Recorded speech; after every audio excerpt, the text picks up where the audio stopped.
Welcome to another CBRX Season 2 update, and this time we're going to be talking about religion changes.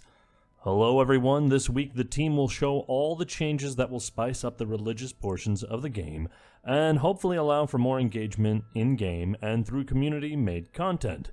The most immediate reason for these changes comes as a consequence of observing time after time that founding religion is more often than not a handicap to performing well in this kind of setup.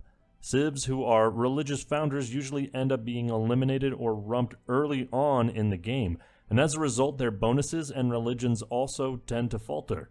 The secondary reason was knowing that there are so many civs who are made to have a religion founded, and last season several civs were on the cusp of getting one before the slots ran out.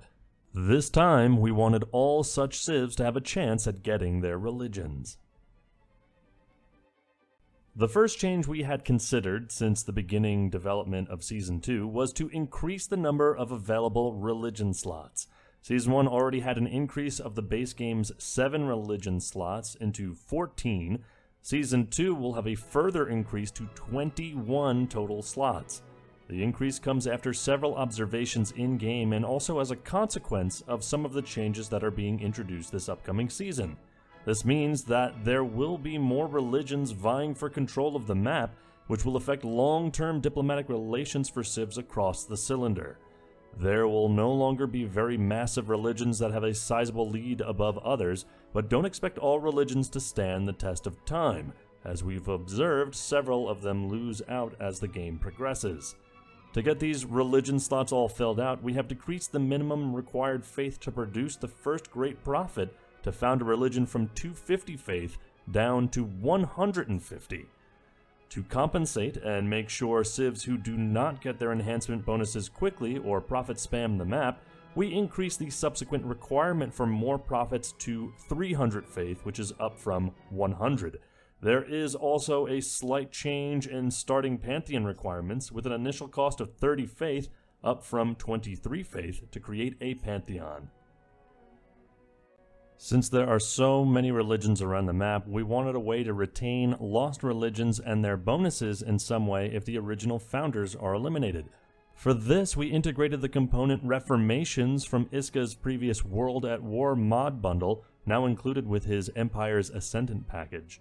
This mod grants the conqueror of a holy city the ability to replace the original religious founder if they have completed the piety social policy tree and are not already a religious founder. All the bonuses that the original founder would get are transferred over to the Conqueror.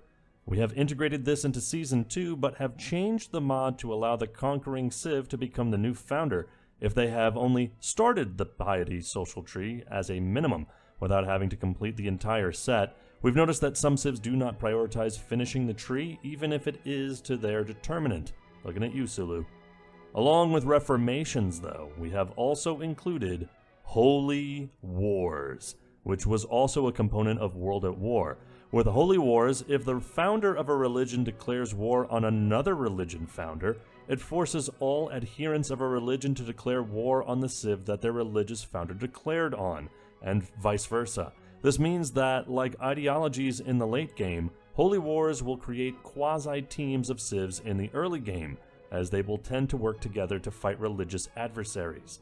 The mod also upgrades standard melee units, warriors, swordsmen, etc., into stronger versions while a holy war is active, giving a strong military boost to those civs that participate, in particular the founder.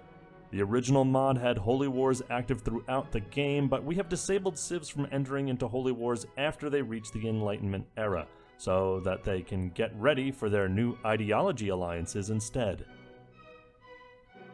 Many that viewed along with the CBRY minigame streams and album earlier this year that Coyote had ran saw that we have already been experimenting with an increase in slots to have a more diverse lineup of religions. JFD has created a mod that allows us to give secondary religion choices for civs that serve as a backup for when their preferred choice is already taken. We've seen previously that most civs by default share a preferred choice with many other civs, and once they get to pick a religion of their own, it is usually at random and often some form of Abrahamic faith. We have gone through and handpicked a new selection of primary, secondary, and sometimes even tertiary religious choices for civs to ensure every civ founds a religion that is either historically accurate or is at least representative of their immediate region and not some faraway choice. The complete list of possible choices can be viewed below in the description. It's called Secondary Religion Backups. Check it out. To make sure everyone had a unique choice, we had to expand upon Tumatek's Historical Religions mod to add 15 new religious choices. The new additions are Menonism, Bektashism, Bon, Wakarfana, Sergianism, Kejwan, Nkoze, Chingchinix, Inkaltonal. It's getting tough. Gaiwi Ayo, Rastafarianism, Shafi, Waldenasian. I'll try that again. Waldenasianism, Bai Shangdi Hui, Tage, and Norse Christianity. I apologize for butchering any pronunciations, as I typically tend to do. Religion icons for the new faith are seen here, and they were also created to complete the new expanded mod. As Season 2 has deeply embedded JFD's Rise to Power gameplay mods, more on these in another update, we had been thinking about how to integrate JFDLC's piety mechanics and beliefs into the game. While we will not be adding in the piety mechanics, we have added in several JFDLC-inspired religious beliefs, while adding many more of our own into a religious beliefs overhaul mod Limius and Coyote have created specifically to be used for AI games. In fact, to create many of the new beliefs, we needed to use VMC DLL, the DLL required to have 62 active civs which AI games typically use, specific functions not available in the base game to be a little more creative. I know, it's over my head.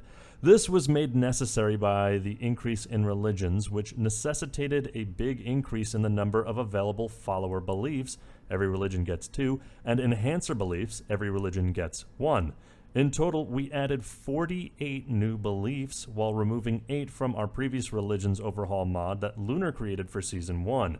In addition to this, changes were also done to existing beliefs to balance out the bonuses now that cities and civs can potentially have several overlapping bonuses together. We rebalanced the beliefs since those were made for games in which the number of active religions was much lower, and the number of possible cities and populations were much lower as well. If any of the changes seem too weak or too strong, it is important to note that since there are more active religions, the number of possible populations and cities each religion can extract bonuses from will be more contested between them. The full list of beliefs can be viewed in the description below, called Religious Beliefs Overhaul. We hope to release this expanded version of historical religions for the public soon, with perhaps a few more added religions, and you're welcome to make suggestions in the comments below. JFD's Secondary Religions Backup may also be released alongside it, although it is important to note that his mod is not plug and play, as it needs initial setup that requires having to edit its code.